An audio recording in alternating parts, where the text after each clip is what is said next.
Today I'm speaking with Imsety Taylor, a creator, motion designer, and founder of Set Angle, a web and motion agency. Imsety has worked with brands like Ford, Keller Williams, and also worked with studios like Ravie. I identify a lot with Imsety, although I'm not as talented as him, probably. He's got a real deep love of just being creative in kind of four mediums that we actually share: animation, technology, design, and sound. And we talked about all of this. We talked about his skill set, what it's like running a kind of multidisciplinary agency and how that works, his team, the journey, kind of from creative young child all the way to professional adult, and the professionalization of play. We talked about Unreal Engine and some of the more technical projects that he's worked on, and much, much more. As always, if you appreciate and enjoy this episode and want to support it in any way, then I would love a quick review on iTunes or Spotify. It really helps people know about the show. So with that, I give you Imsety Taylor. Hey man, how's it going? Doing good. Good. Thanks for coming on. It's great to Thank you. connect. Yeah, we connected on LinkedIn quite a while ago now, and I've wanted to have you on for a while. Like I'm sure a lot of people in the motion world on LinkedIn in our network will have seen like the Clock 15 thing that you did, and some of those kind of like fake advert stuff, which was super cool, super nice idea. I've seen a few people do it, but you really, really knocked it out of the park. So, but then I just followed you and looked at your agency, and like you and I connected, and I thought that, like, as you mentioned, there was a lot of parallels with the whole music thing, the motion, the software. So like I was just like, we're gonna have to have a chat. Yeah. But I just wanted to start, like, you're very multidisciplinary. That's a hard word to say in the afternoon. Like, have you always been like that? And where does that come from? Like, could you ever just do one thing, or have you always been that kind of person who's just like, I need to do all these other things? And maybe as part of your answer, you can let people know about those things that you do. Yeah, I know I've always been sort of in that space where I notice a lot of times I guess I'm more of an idea guy. So anytime I have a certain vision, I just go for it. Like it has to be a very particular way. It has to like very detail oriented, I guess. And with that comes to me like picking things up just because like, oh, I need to figure that out, right? So it kind of it's for some ways a means to an end, in some ways. So because I started off, I remember really really early age, like when I was 6, just starting off, just doing like cooking videos, like on a camera that I found, I think, in my dad's closet or something like that. And after that, I remember just falling in love with I guess the making process, like in general, right? And that led me to figure out editing, and then later on got me into motion design, and then at some point, it was actually my dad who actually encouraged me also to like get into web development as well, and then along that path, I was like, man, I have these two things, and I was kind of using those two skills to like do commission work at the time on like social media, and just kind of tinkering with like tech stuff and like front end development, that sort of thing. But then like one day, hey, this is how I sort of got into music. Was like one day I think I was listening to a beat or something like that. I was listening to something. I think it was like this Casey Neistat style vlog music beat, right? Something like that. And I listened to it, and it just, the way that it dropped, the way that the music built up and it dropped just didn't feel right. And I was just like, what? I could do way better than that. And I literally just opened up, I literally just found FL Studio, opened it up, and made my own version of that beat. And that sort of ended up me turning into just like kind of to bring it all back together. I wanted to make stuff that I wanted to make music that I wanted to hear. So that kind of extended into me wanting to make things that I want to see. So like now that I'm kind of have all these different sort of disciplines, I'm very fortunate to be able to basically just create what I see in my head exactly in reality, right? And that is very, very cool. And that's one of my favorite things about motion design as a field, because a lot of times people don't think about people some people see motion design as just animation, but in reality it's really like everything. You realize that you do sound design, music, you do like graphic design, actual like like illustrations, you do writing, you do storytelling, you do you do all sorts of things that kind of encompasses everything.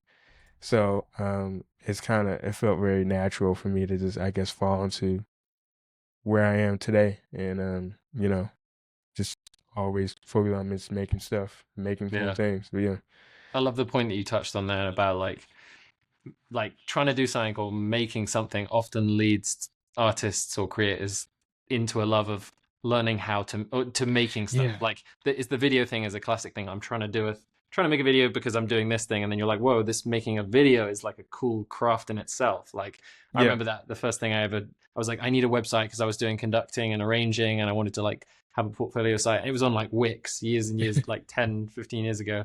yeah, Um, and I was like, wow, I love this process. I'm really sad that this has stopped because I've built my site, and I'm like, some part of me was like, I want to keep making websites, but I don't do that. I'm a musician.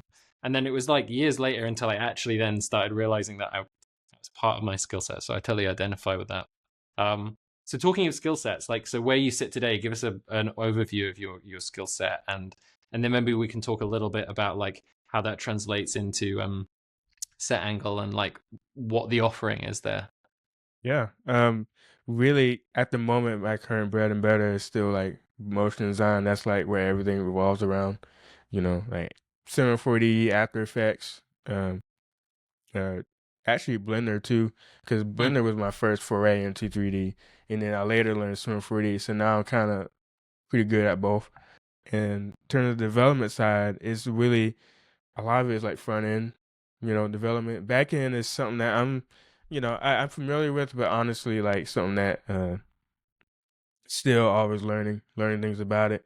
But front end stuff like I'm just now getting this felt, which is really awesome. Like because I actually am coming from React and using Next.js and that sort of thing, and uh, funny enough, while trying to manage everything else with the motion design for the agency and everything else, I've heard a lot about Svelte and how easy it is to like develop stuff compared to, let's say, like Next.js, because it's way just more simple syntax and stuff like that, not as much boilerplate.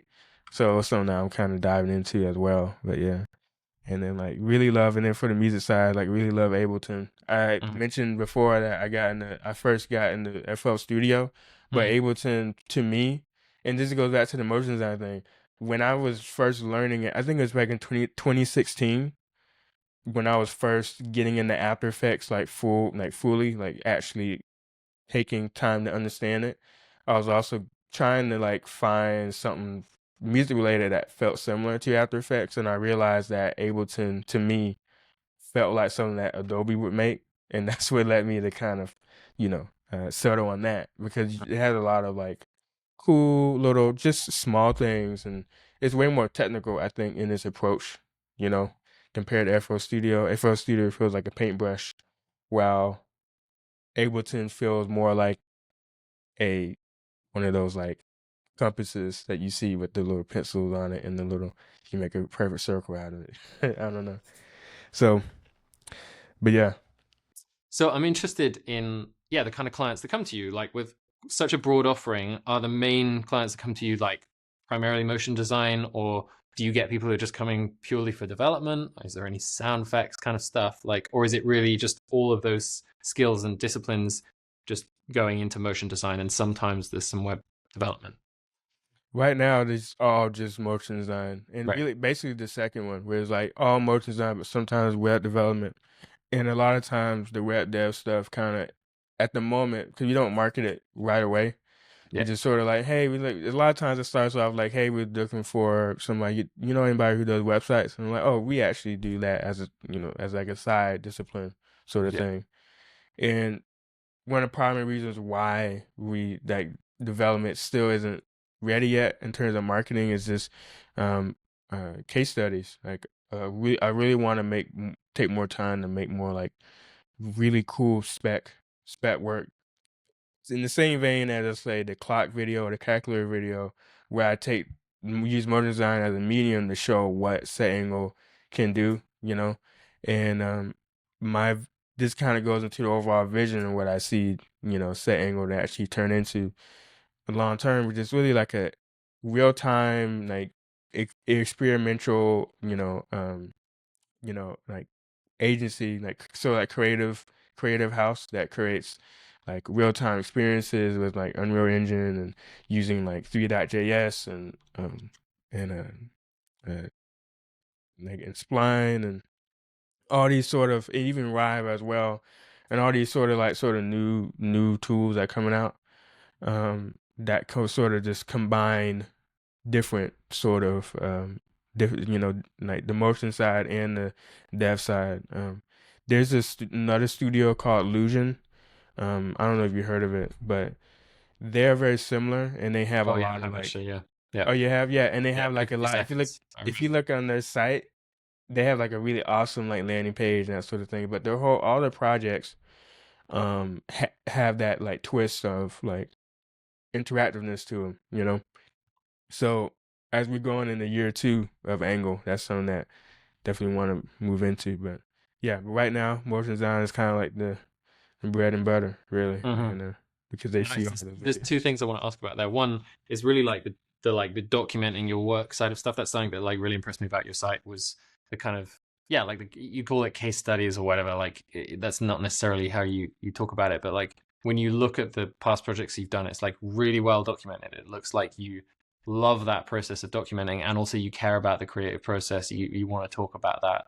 Like you want to break it down for people, and that's kind of unusual. People tend to just like put it up. They say, "Oh, we did this project for like, you know, Nike.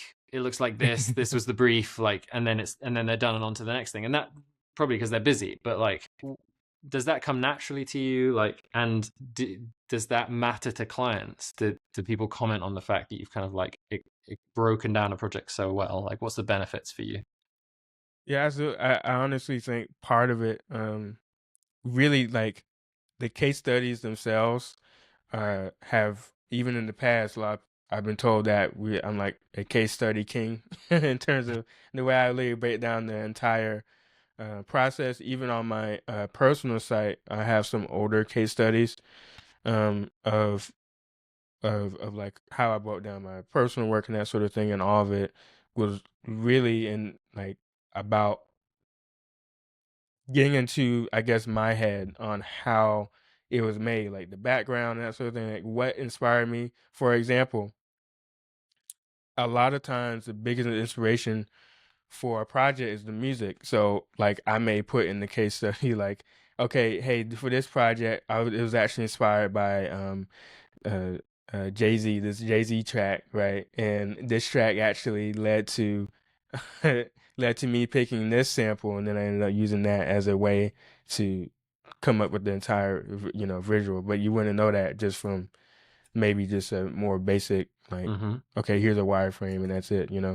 Um, and on top of that, you got like the video case studies too, which I've noticed recently has been like way more effective. People really love it. I noticed like it blows up way more than the actual original video. For example, the calculator video, where I just took 15 seconds to just like, hey, if the calculator was a brand new product, as if it was some AI tool, right, or it was marketed like it one, what would it look like, And I made that, and I ended up also making a breakdown video, which, funny enough, was very simple in its execution. I did not spend too much time thinking about how to present it. I just sort of like recorded myself, making the thing, had a few clips of me holding the phone, and that's sort of it. And I posted it, and then it blew up way more than anything I ever posted on that Instagram ever, right?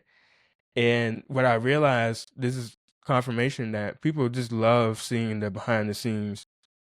I think I have two theories for two reasons, right? I think that first reason is because people like to see themselves in the work, because when they see other creators making things, they say, "Oh, like, man, I really want to make something like that," or "That inspires me to make this thing," or they put it on their saved, bookmarks page, something like that, and then they kind of like use that as an inspiration or as motivation sometimes. So that kind of creates that like butterfly effect where they share it around and that sort of thing.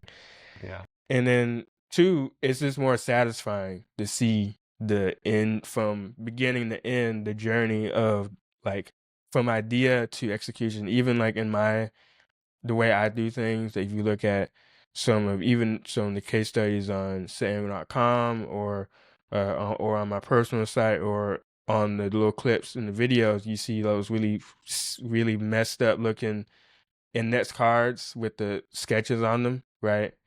And if you compare, let's say, one frame to the actual product, you end up getting something that looks, you wouldn't think that it would be connected, but they are, because it's trying to get that idea out, even if I'm not the best drawer or something like that, you know? So I think people see that process and they go, wow, you know, like it's, it has way more context to the thing, how much effort and love was put into it, you know? So Yeah, I've been seeing. I'm just like addicted to watching. I think it's Inga Hampton from Raycast. She does these really beautiful videos, just like time. It's a simple time lapse of like her illustrations for Raycast icons and things like that. yeah, Like so great, and so many people love it. It's just like seeing this thing just like come from nothing, and everyone, yeah, there's a kind of like realism to it in this world of like AI generated stuff that you're just like, oh, you actually made that, and the value becomes just so much more like and that's beautiful. it. Yeah, and that's it. And I think that's exactly why people love it. It's like what you just said. Is like we forget like now the handmade, I guess the homemade slash handmade process Yeah. gets more and more valued, and And people it. just don't realize, even some motion designers who are earlier on in their career don't realize what it takes to do motion. Like Yeah, it is so detailed. yeah, And that there's this kind of beauty to that, you know? Like even yeah, if the thing, the final product is simple, it's like it's even more beautiful that it's more complex inside, you know? yeah. If it's a 10-second video, it likely took 10 hours or 10 days Yeah. for all you know to make, and that's just how it goes. Because when clients see that, and and this is actually to really answer the original question, or I guess the spirit of the question, which is like when clients see that, I think it confirms that it's not, because I think when a lot of agencies or even just small studios hire people, sometimes there's a little bit of like, okay, they hire them, but then it ends up their work doesn't really come out the same way as their portfolio with what they saw in their portfolio. So seeing the process only kind of makes that case better for them when it's Yeah, time well, to work. no, actually, I had a Yeah. question about like when you post these videos, like who's watching them? Like I've only, I don't need to be winning clients at the moment because I'm inside a company like full time. Mm-hmm. Um, but I know that like a lot of motion designers post their work, and a lot of motion designers engage with that content. But like, and Haley Akins is coming on the podcast, I think, next week. She talks a lot about this. It's like on LinkedIn, you don't want to just be talking to other motion designers. Obviously, you want to be finding clients or wherever you're posting. Do you find that clients are like generally interested in that? Is that the sort of thing? Do people who are non-motion designers who want your work come to you from having seen those process things? Or is it just that when they are a client, they're interested in the process? Like, how does it work generally? Yeah, this is something that I have a lot of theories on, but I'm still really discovering myself just from like doing stuff. But what I've noticed is that, like, for example, the behind the scenes video for the calculator and for the clock was mainly centered towards like motion designers. Like very all the captions were technical. Like, hey, I use Cineware plugin for this. I use some echo on that. I use noise HLS. Only things that people who use After Effects would recognize. But what I've noticed is that people don't. The people that we actually got a good amount of clients from those two videos, from people who are just in the creative director roles, or like we were talking about. I think before this recording that like a lot of times you got people who are deep in the work, deep in motion design, and people who are sort of more managerial, like they're kind of like going between different projects and stuff like that. And we noticed that the clients that came to us actually were sort of like ex motion designers who turned into the creative director slash leadership role, and they recognized the value in that. So when they came to us, they were like, "Hey, we saw you on Instagram, awesome, awesome work, like that sort of thing." And made me realize that it's kind of like a shotgun sort of situation. Like you don't know who's watching, you know what I mean, and don't know who can connect the dots in some ways, right? And in some ways, like the way that it worked out is that the original video kind of served the purpose as here's what we do, here's what I do, Here's what motion design can do. Hey, calculator. Everyone knows what that is. Okay, what if the calculator had a commercial? Oh, duh. You make basically you make commercials. Great, got it. But then if they want to learn a little more, oh, this is actually like how it's made. Like, oh wow, we gotta get this guy on. We gotta get these, we gotta get these people on because they now understand like this is not just something that was made. It was like, crafted, and they want that, for their thing. Like, oops. Like for example, we just wrapped up about last month a project with this insurance, like insurance broker startup. And when they came to us, they saw these videos and they literally went, "Hey, if you can make the calculator look cool, then you can make our stuff look cool. If you make our app look cool." So it's kind of like that. They just make that connection on their own, Yeah. So yeah. It's a really genius kind of like little way of explaining what motion could do to people. Take boring, very simple, like most everyday thing you could possibly imagine and create an advert around it. Is that like an idea that you came up with yourself, or did you hear about that kind of principle somewhere else? Have you seen other people do that sort of thing? Maybe subconsciously I probably saw picked up on what other people were doing, but a lot of it really I just came up with it one day because I was trying to come up with ideas on how to make like content that was cool, something I could put up on the page and get some, so as like a lead magnet, but also not too abstract. One of the things that I wanted to try out was a lot of the past work. For example, let's say the J period. Um, uh, I made this little spec work music video for this DJ called J period, and I kind of like made one of his tracks into like a full on like visualizer sort of thing. But the issue with those sort of projects, while it looks cool motion wise, like it looks awesome, it's a regular person like grandma wouldn't understand like how that's used. Like, hey, what can that be used? Maybe like a music producer or like somebody who's like an agent working for that's right, but not for like an everyday sort of like person. But the calculator, I was like, I need to make something that people can understand, even if they're not motion design. And so when I was thought about like, what do I just make the calculator? Like, what I just turn something normal?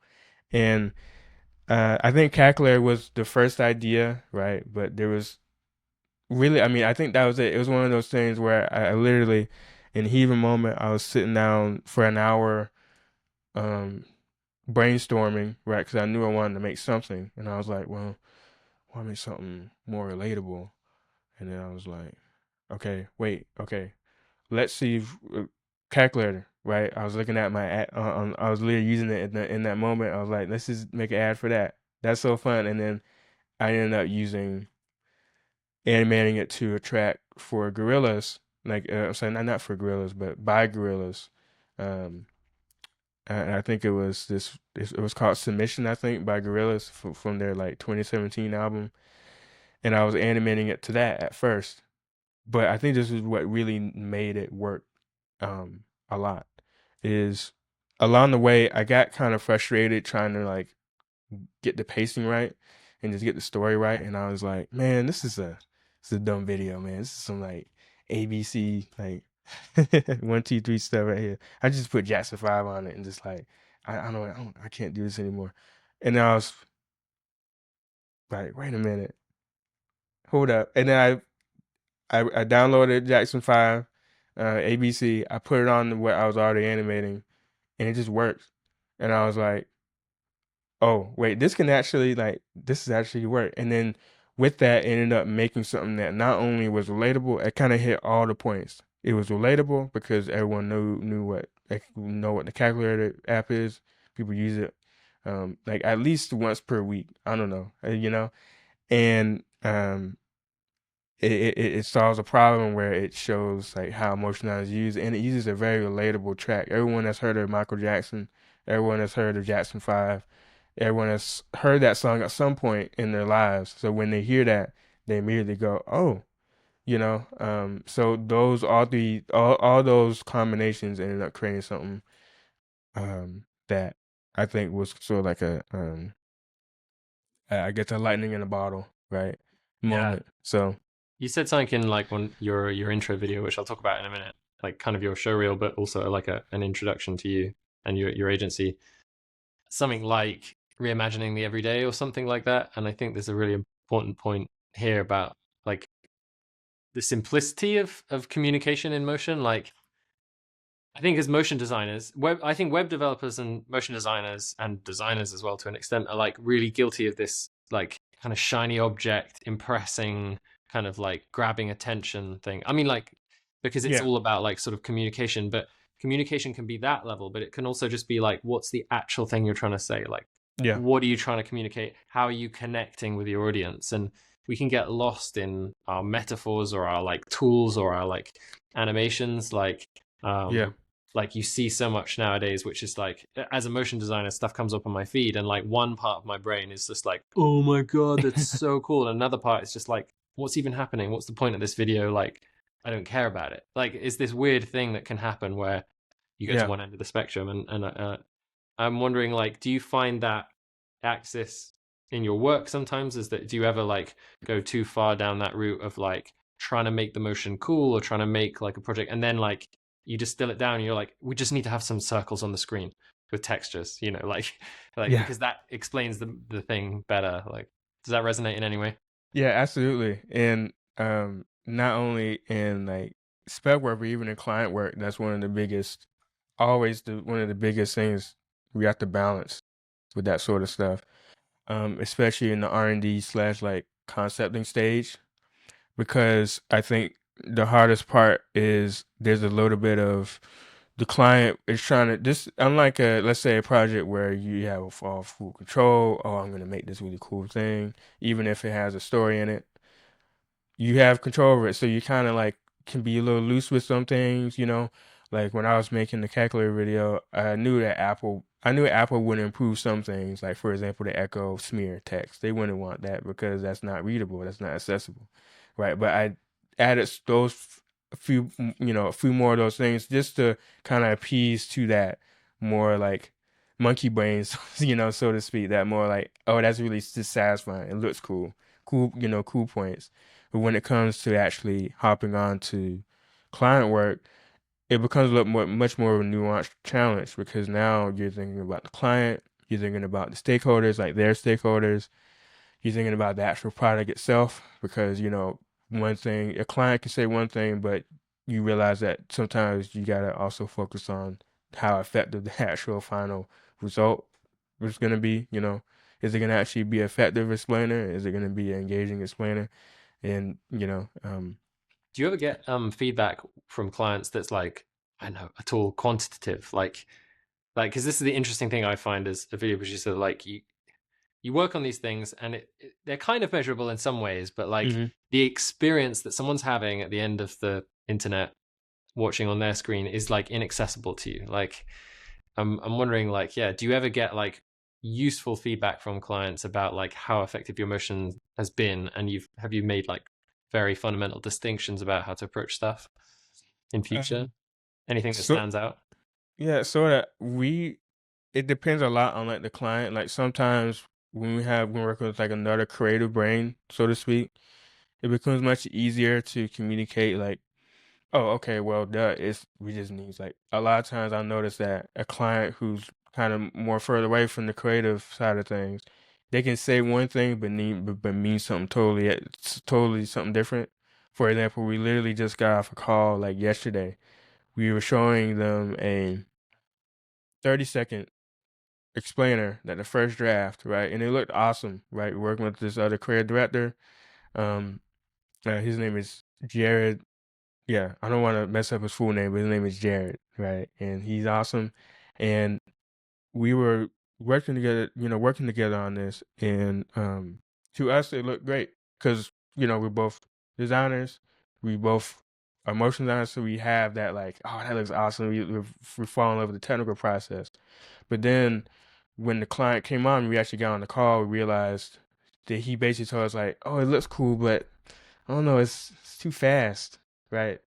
It's one of the top comments we tend to make. So that a lot of times they go, "Well, it seems like we need to do this, we need to make this change, this thing," and they kept like kind of they there's some ways maybe suggesting more bigger sort of suggestions, but deep down, I know that all they're really looking for is just want to be more readable. So that just means one simple solution. We just need to just time be map, some parts out just a little bit, add in a few more seconds, add more, a little more padding so you can read the text a little more. Yeah. I mean, that's it.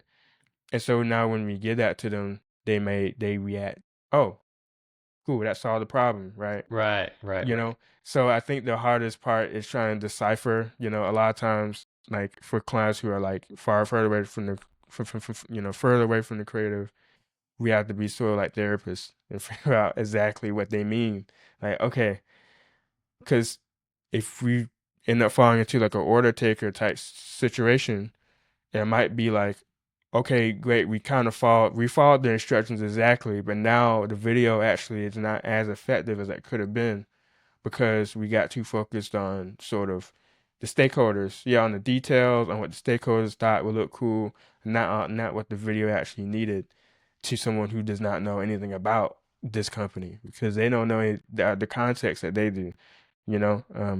It's like, it reminds me of like directors of films. Like some of the best directors just do very little. They just say what they want, and like Yeah, their teams, it's kind of like the ultimate like not micromanaging thing. And the best clients, I think, are like that as well. Like they have a vision, and then they allow that to they yeah, trust you, right? And then, yeah, but it's really easy. Like I remember doing film music for a while, and people who were directors would be like, you'd see people say things like, "Can we have more of this element in the music?"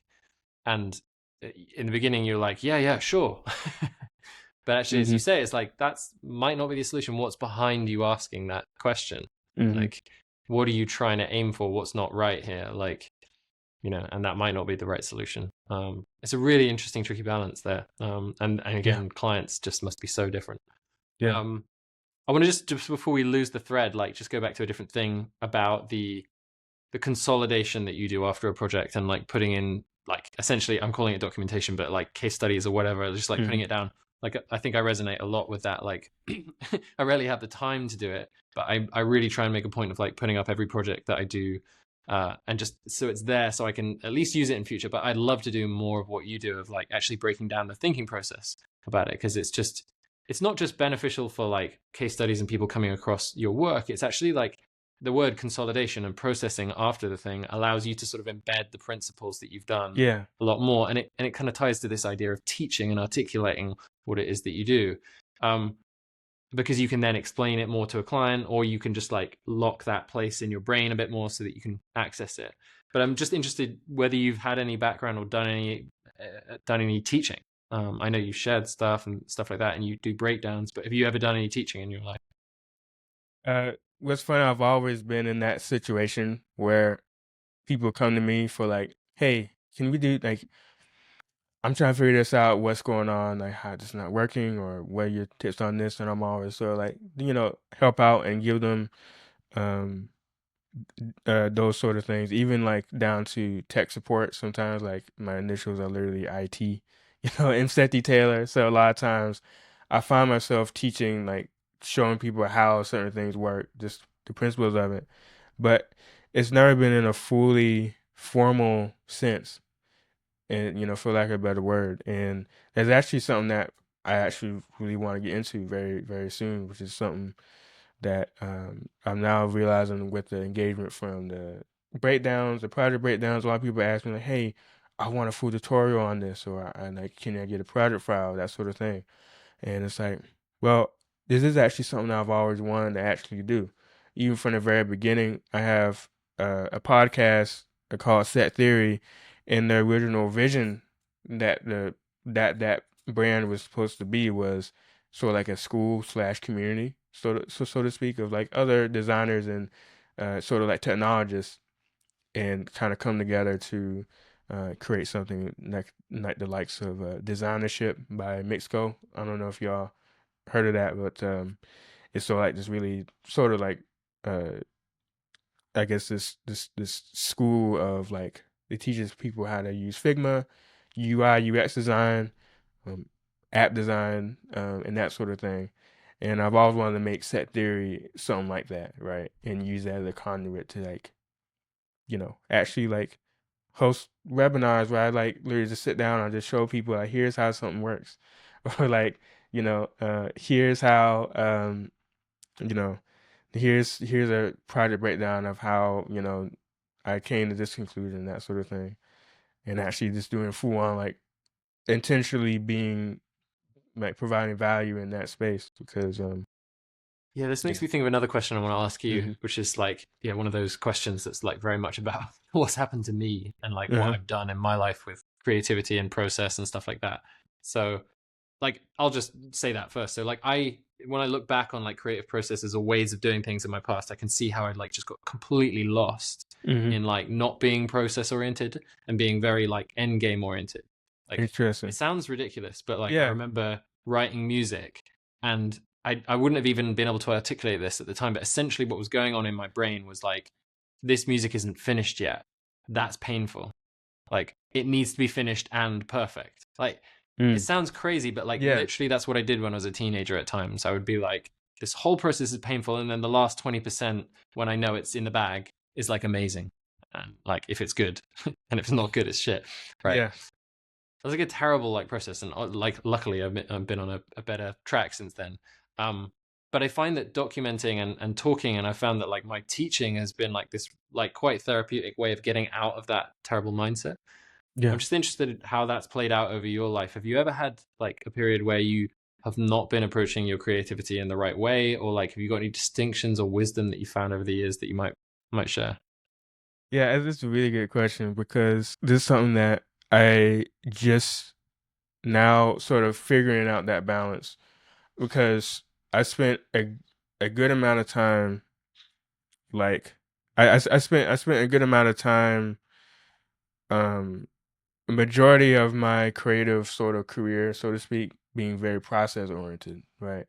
Like down to a fault where I'm like, you know, actually no, not thinking about it, you just make me realize when I was much younger, I was making things for the love of it, right? I was making things just because I had an idea, I'm gonna get it done. No matter how I get there, I'm gonna get it done, right? And that came a lot of times from doing like when I was doing commission work, people ask for very particular things, and I didn't know how to do that, but it doesn't matter because I'm gonna figure it out because I want to make sure that they got something cool. And so that led to me being very like flowy and being like water and for lack of a better term in terms of the creative process. So if things go wrong, I just figure out another way. And as I got better and better and better, I started to get more and more focused, like what you said. And it's not weird at all. It's like you start more focused on the end product. Like, oh, it's not there yet. It's not perfect. It's trying to be. It doesn't communicate with one thing, right? Trying to get. I'm hitting 9 points, but because it didn't hit that 10th point, is nope. The gas start over, right?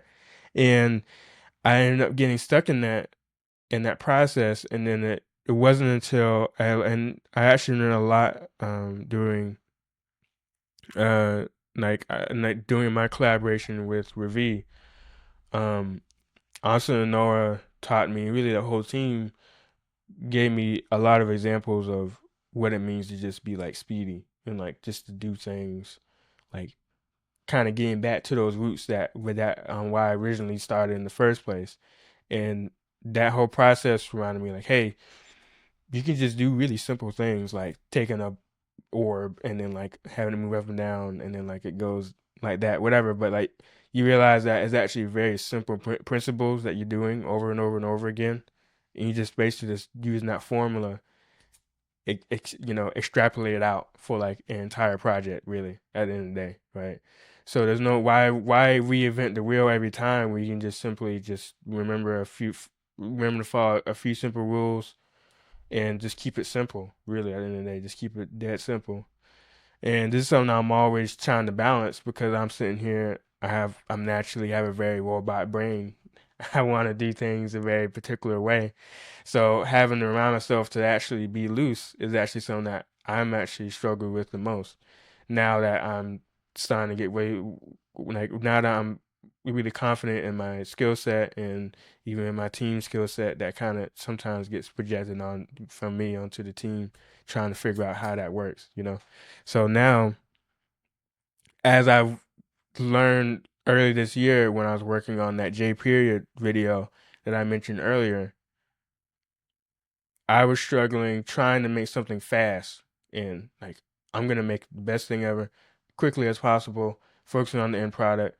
I'm gonna get it done because I was so used to that process with client work because it was really easy because you're solving the problem with design, right? So you see a problem, okay, cool. They want to communicate this, okay. All I gotta do is do this. Like I knew shortcuts to on how to execute things, right? But now when I got back to doing like more personal work, I was like, whoa, what's going on? I started to procrastinate a little bit. I started to have a lot of creative block. Even when I had a very clear vision of what I wanted to do, I was still like I had a lot of issues actually like executing the thing. Yeah. And I realized that I had to actually bring back some of the things that I kind of let go, doing the things I learned the past year at Ravie. And I ended up having to do a sort of a hybrid approach and kind of have bringing the best of both worlds. I realized that I do need some of that structure to keep me on track to remember, okay, here's a checklist of everything I need to do. Exactly. Right. Like I'm just gonna write down all the scenes and then figure out exactly what steps I need to take. But then I had to also balance, just use that some of that power to just go with the flow. Like, okay, that didn't work. I'm just gonna try this out. So some sequences sped up really fast, like to make them because like the best part of that for that video in particular, the best part of that video was doing a part where it went like it was a stop sign and it said and the lyric said breathe stop and it showed a stop sign with the stop sign and then it go and the camera pans up and you see the one of the street numbers say stop as if it's kind of like in one sequence and then it goes into this really abstract record sort of shape sort of moment. That whole sequence only took me about 45 minutes, maybe 30 minutes to make because I was just going with the flow. I knew what I wanted to do, but I didn't get too fixated on like the final part. I was just like, well, it needs to achieve this goal. Okay, I'm just gonna have it spin this way. Okay, I'm just do this.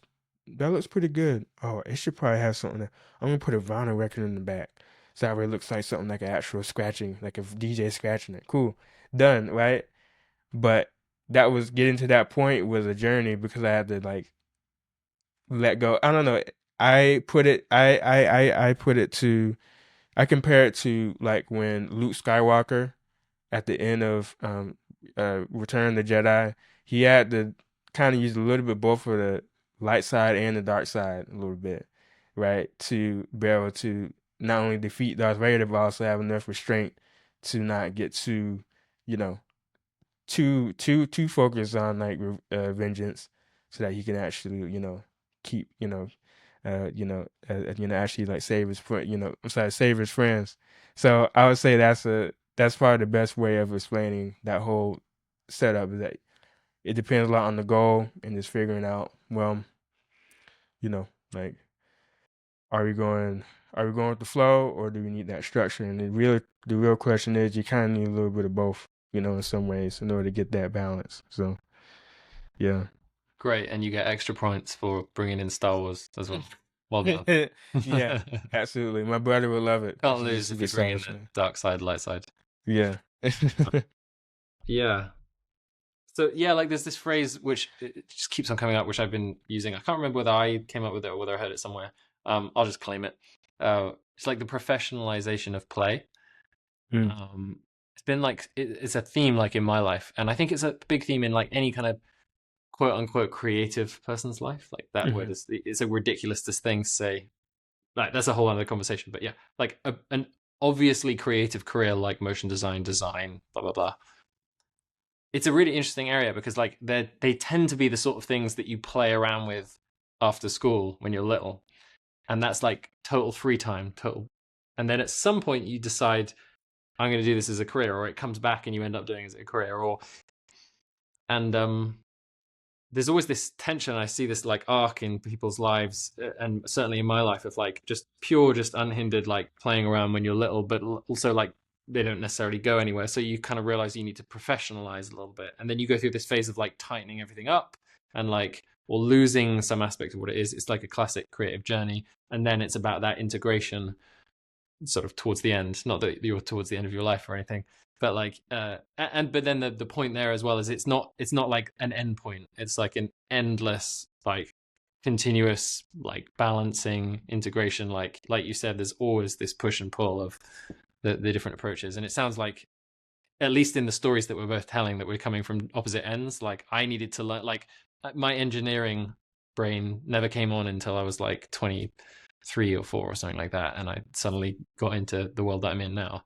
And that just, I felt my brain kind of go, oh, right, you've got like, you sort of like grounding yourself a little bit. Whereas everything, like everyone in my family, everyone in, like, it was all arts, humanities, and that's really helped me in the work that I do. So anyway, that whole area is really fascinating. Yeah, it is. I can relate a lot to what you're saying because, yeah, and it is true that I sort of, for me, is, I guess, yeah, it is reversed because I did start off.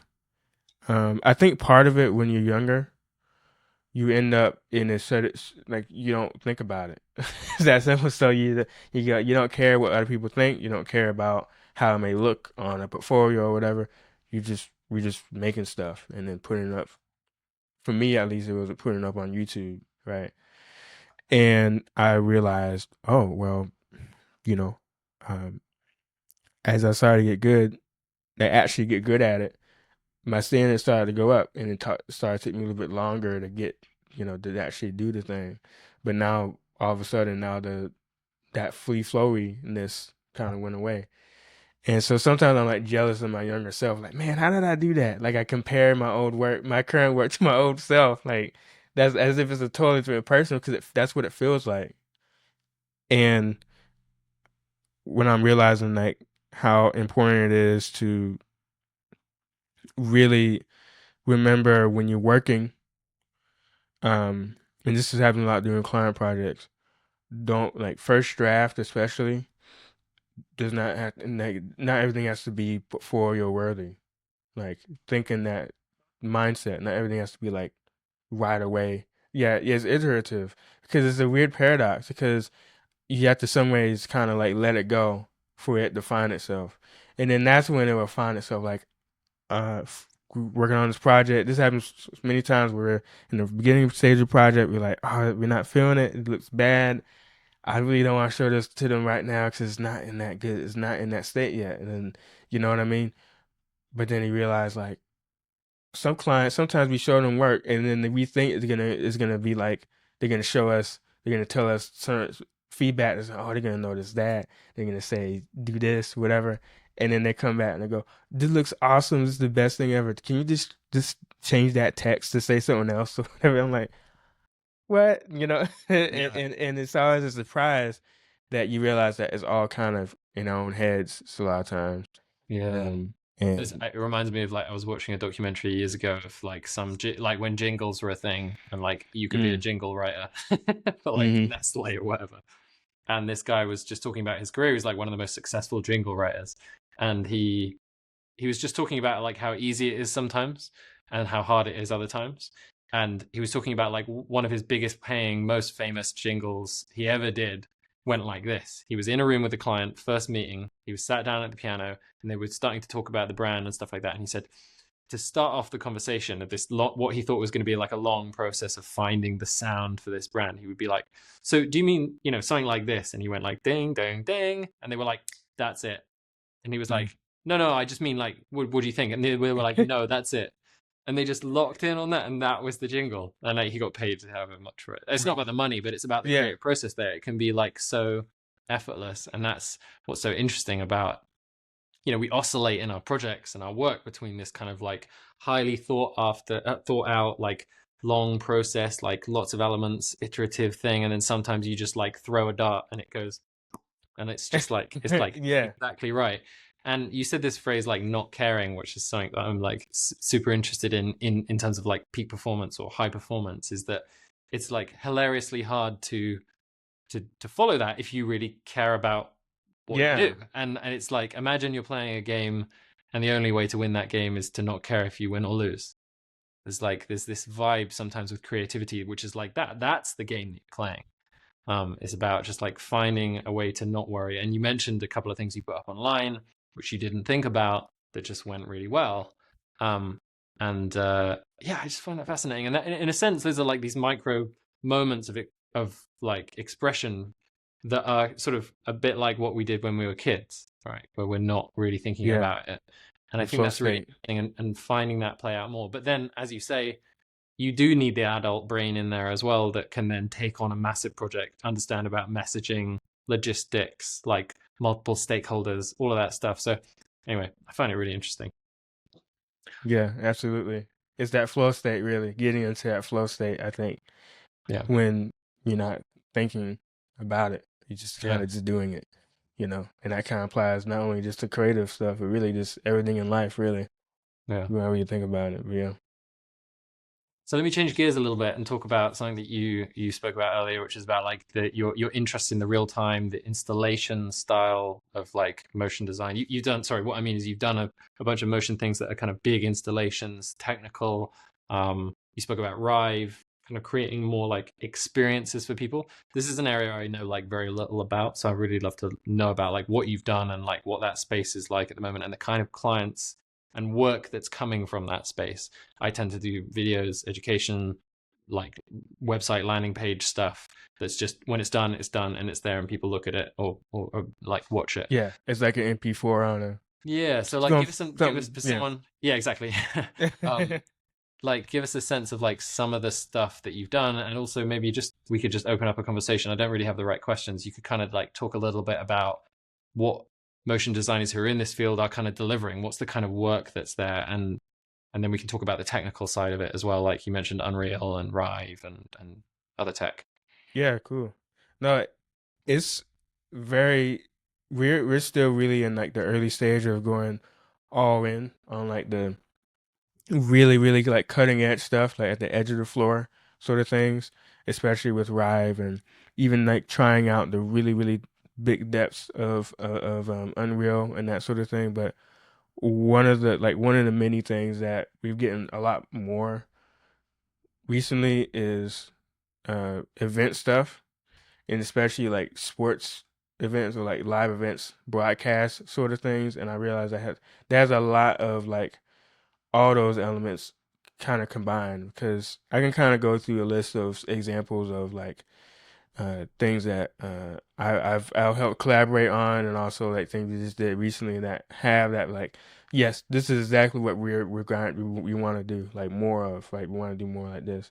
And the first example is this: there was this event in Atlanta, happened last year. It was called Beloved Benefit, and it was um very, very complicated, for lack of a better word, sort of project to work on, because it had those sort of like installation slash huge screen sort of uh, formats and deliverables. And it was in collaboration with Ravie at the time, and they had this really big venue where imagine the letter N, right? And that whole big N has like maybe like about the size of like maybe like a door, maybe a little bit wider than that, and it goes across the entire ceiling, right? And then imagine that duplicated like 5 or 8 more times, right? And then trying to figure out how to put visuals on those screens, right? Maybe with one big one, like there's more like a movie theater size in the middle, in the middle of the building, right? And so one of the biggest challenges is figuring out how you're gonna design content in that space, right? And what I ended up doing was actually using Unreal to literally preview the space and walk around it like it was a video game. Because now you can kind of go into After Effects, you can kind of use the raster like pixel map dimensions that we got from the production agency, and use that in some ways as like a UV map to on the actual 3D model, like on a CAD model or something like that. And so I just took that process and I put that into Unreal. And this sort of goes back to like how I sort of approach problems. I dabbled in Unreal and game development in the past, but that was the first time I really like fully used it in a practical sense. So I learned a lot about it just so I could do that one thing. You can open up a exe open up a .exe that you can share with the client, and they can open it and walk around it like a video game. They can play and pause and whatever and rewind this stage visual that we're making, right? That was my goal. So anything that I could do to get to that thing didn't matter. So it's actually there's a case study on the site where that kind of goes into that process where trying to figure that out, trying to just create new, just trying to use existing assets to just make something that's very just like like understanding how the visuals worked, not just because you're so used to animating on a monitor, probably on a 16 by 9 1080p monitor, but you don't actually know what it really looked like until like the day of the event, right? And that was the hardest part to figure out. So having that tool that I made was like super useful, not only for the client but just overall, just to see how how this thing works. Like, oh, I'm gonna make this design real quick. Okay, that works. Cool. You can just put the texture onto the model, see it, cool, and then now we're kind of seeing that process in the installation before the thing actually existed in real life because they only built it like a day or two before the event. So that was one example of like that sort of stuff, like using those tools to actually not only solve a problem on the client side, but also like use it as a way to showcase the work itself. And then recently we just wrapped up this other project with this I think it was for a really big food brand, and it was for a sports stadium, right?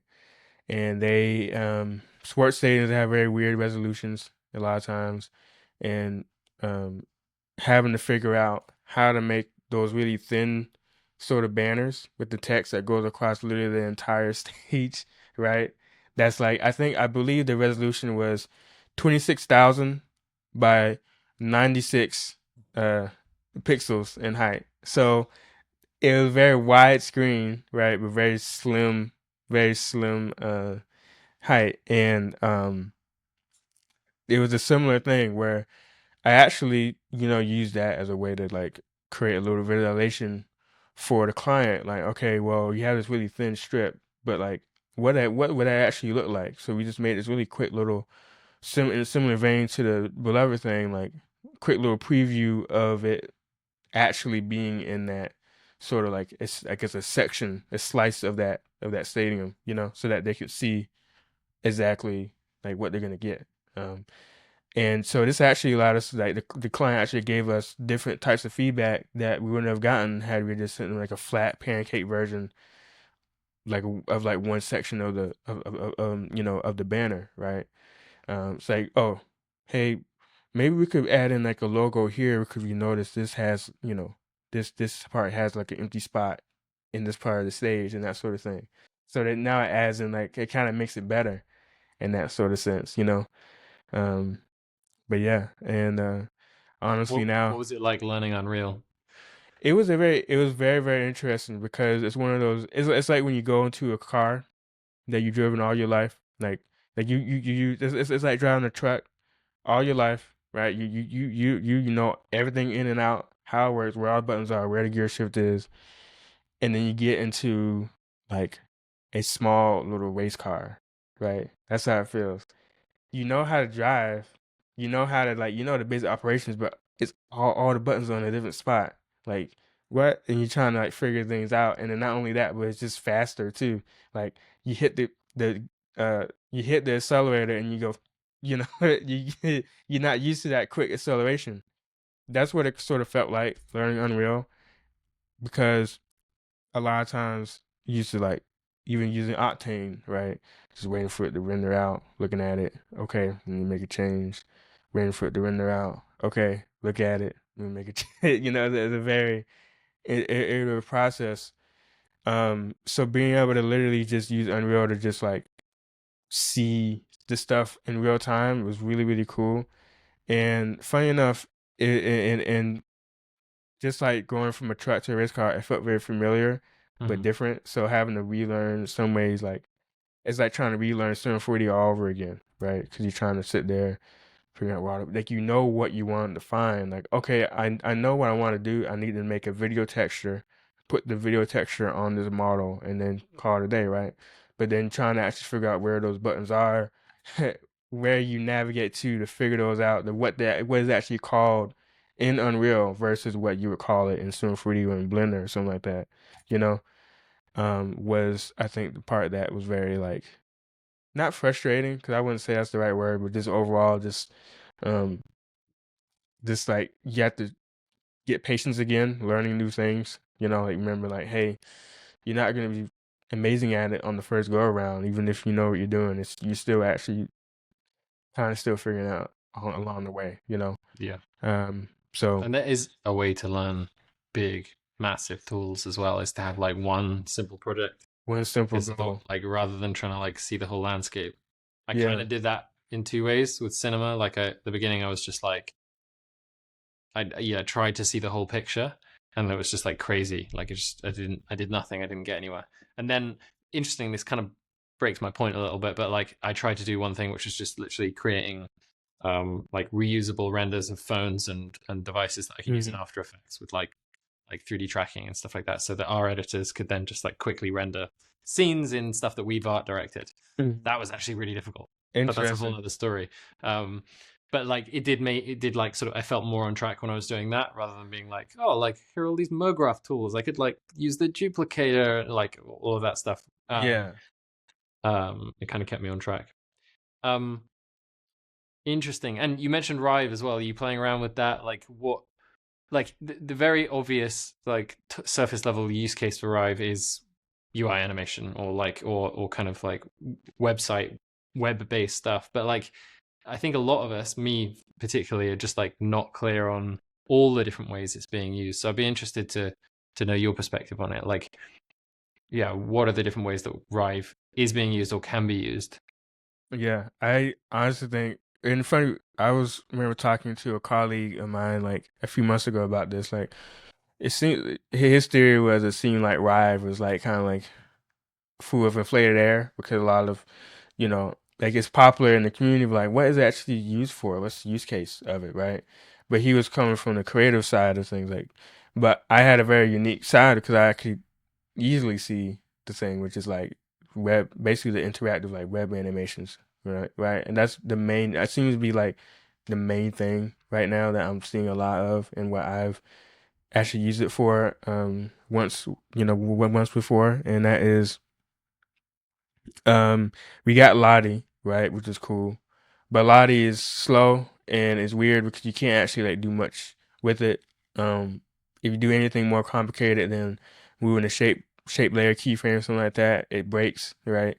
And it's just overall trying to implement it from the dev, like the dev you know, like the DX experience on that is also kind of weird because, you know, it's different for every platform you use and, you know, it's not the most nicest thing to use because you gotta like, you know, create sometimes helpers to actually get the thing to run and all that stuff. So you got Ride, which is kind of like in some ways like the new version of Flash if you think about it in hindsight.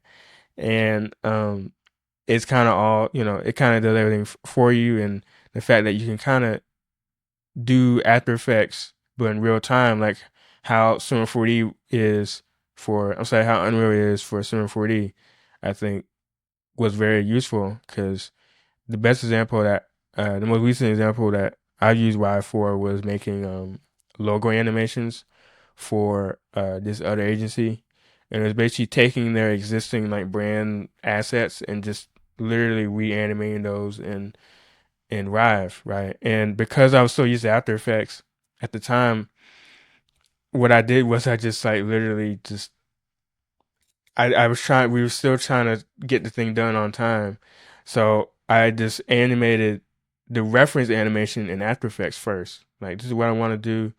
Okay, cool. And I animated exactly how I wanted to do it. And then I just took and did it in Rive and just recreated what I did. So that way I'm not trying to figure out not only the animation but also the technical stuff. Like how do you do this thing, right? So I could spend full effort on like just figuring out how to actually execute this thing. And um was very interesting because Rive, to me, I think has a lot of potential with those like storytelling sort of sort of moments, like having like you you have a lot of times, or not even storytelling moments, but like those sort of those you know those sort of like a good example of what you just said, Jack, which is like you have these reusable assets that you want to use, give out to your team. They can just put in the stuff, plug it in, whatever, right? Like I can easily see Rive being something like that in the same way, where you just want to just make a quick reusable sort of asset, whether it be they could be used on a website or it could just be exported as a video, but you don't want to have to go in After Effects and actually re-rig everything and have those extra steps to arrive. You can sort of do what you would do in and something like with MoGraph tools, for example, or with Unreal, where it can be used for any format, right? And I was listening to this podcast, the School of Motion episode, where they were talking about how it seems like the future of motion design is not going to be in an MOV file.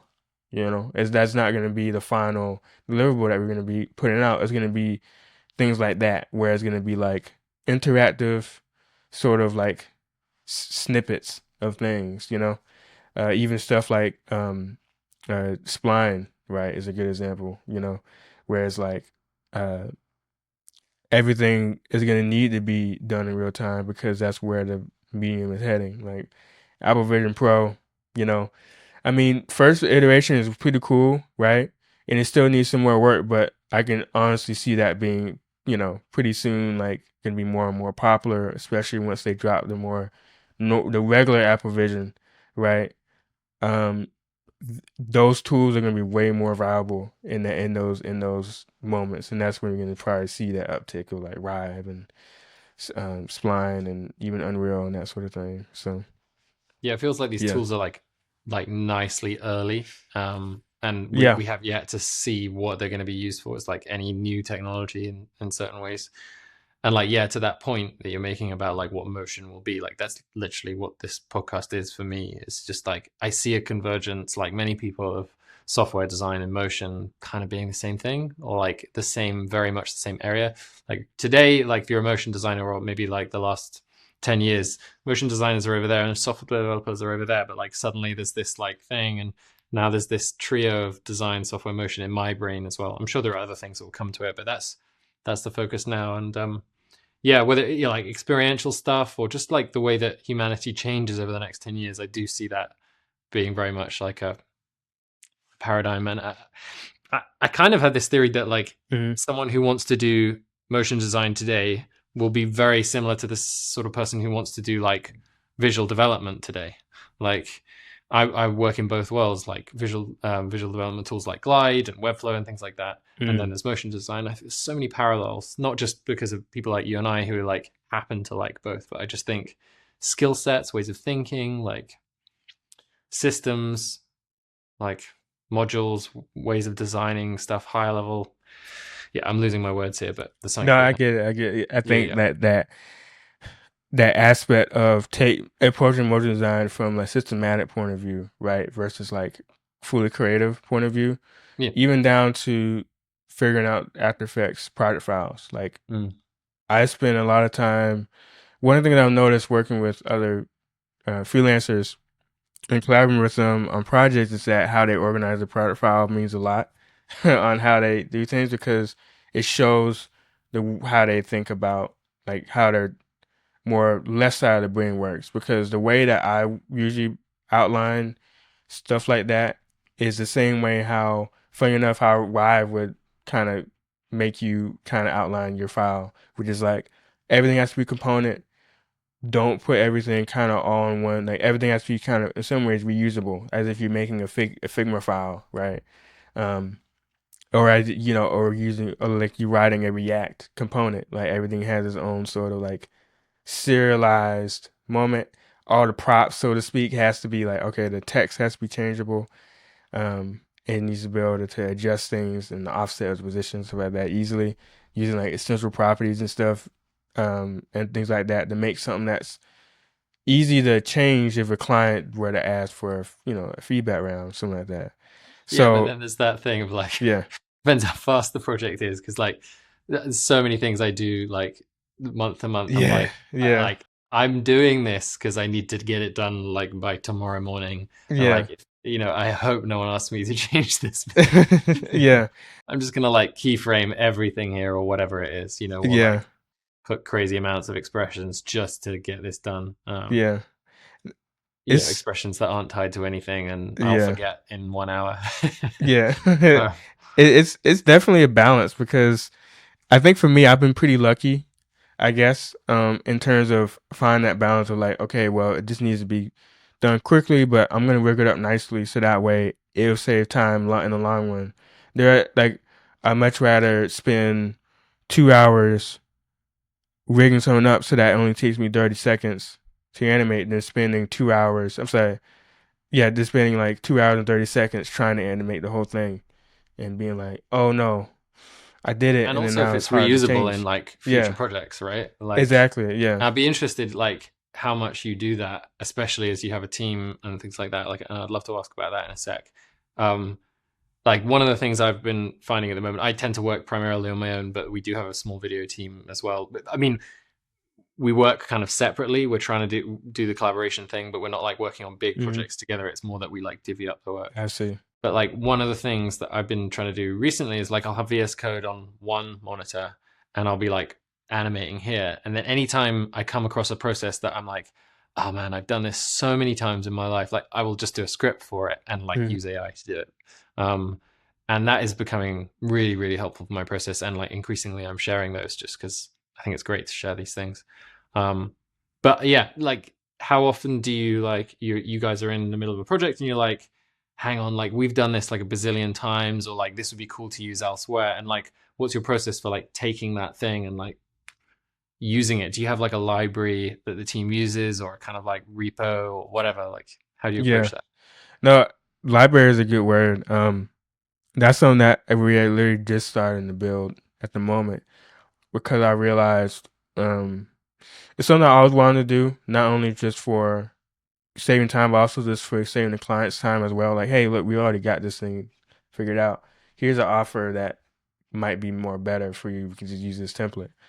Um, What, like I've products, like Yeah, like pre-built product. So like things? product size, yeah, product size sort So you're of like motion this. I'm design. not going to quote you for like a custom thing here. I'm Yeah, saying like this is a finished solution. This has already been solved. Will this fit you? yeah, exactly. Because then we can market that to, let's say, SMBs. Like, hey, here's a small, Mm. like, because small businesses have way lower budgets, but sometimes they come to us for really interesting things, and we want to find a way to help them out. But that might be a good solution there.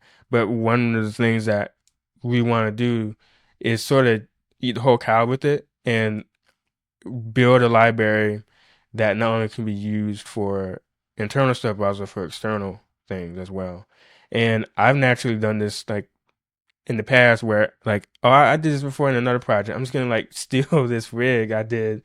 I did the work, right? And this saved so much time multiple times. I did this trick once with the sports project we worked on, and then another with this healthcare startup we worked on. Which, funny enough, we literally made a rig for another healthcare company, and I was like, it was this flickering effect that we were doing, and I was like, I already did the flicker effect. I'm just gonna pull that from. I'm just gonna import a product file real quick, copy it over, and use that. So there's little moments like that, and I'm like, hmm, interesting. And then what I've also realized that sometimes we tend to be project based. So I recruit freelancers based on the project, and a lot of times I have like a heist team. So I kind of like have we kind of have like our go tos, right? And one of the like we have a few freelancers who are really great at animation, and that sort of thing. But then I'm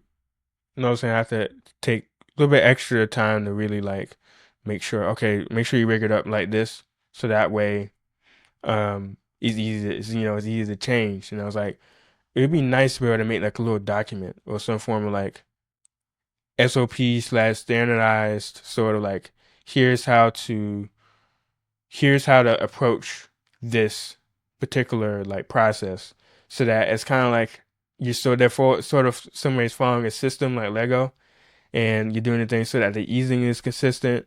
It's kind of like you're putting a skin on a phone. It's the same thing, but you kind of it's always going to be the same sort of a similar result no matter who animates it. So that's something that I'm realizing like we could really expand on, right? And I've started already, but it's something that I really want to like take it into a further like a more standardized process, because I honestly think it would have so much value versus trying to reinvent the wheel over and over and over again. Nice. So we got to wrap up kind of soon. I know you've got something to do, and so have I. I just wanted to ask. You mentioned something about vision earlier on in the interview at the top about for set angle, but I'm interested more broadly, like both for your agency and for you, like what's your kind of North Star? Where are you kind of hoping to be heading in 10, 15 years? Like we've heard about your passions, your interests, like where do you want this sort of stuff to end up? What's your journey kind of looking like? I want to be able to treat life like a sandbox in the future, and I want to be able to use all these disciplines and all these things that I'm learning to be able to kind of, in some ways, be akin to someone who I really look up to, like Beeple.